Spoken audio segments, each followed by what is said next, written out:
It's starting to happen now. So I think people have been surprised that we didn't see it immediately happening, but because of the lag involved between buying and then the actual loadings, we're starting to see them dropping now, not just from crude oil, but also fuel oil. We've really seen that come off in March here, also diesel and gasoline as well. So you're seeing it running the gamut, and that trajectory will continue lower. And so, but what you are seeing, you've seen certain countries such as Finland and Lithuania, who have been heavily reliant on Russian crude, just stop importing it. And instead, they've pivoted to bring in North Sea crude instead.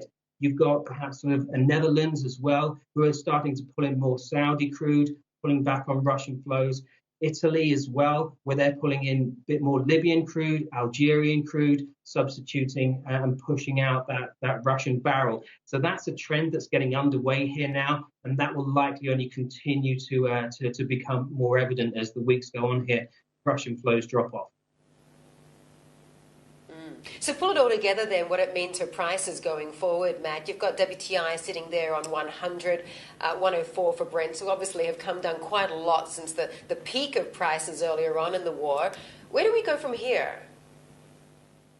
Right, I think it really depends on how much we're going to be seeing coming off the market from Russia. You know, our expectation is from the crude perspective, we're going to see up to about 1.5 million barrels a day. So you're going to need that substituted. But with the Biden administration's announcement in terms of this 1 million barrels a day being taken out of reserves, ultimately it's going to be hitting the market in one way or another. And so there is somewhat the plugging of that gap. We also have other members of the IEA as well that are going to be helping in terms of releasing crude as well. It's not just the US going it alone here.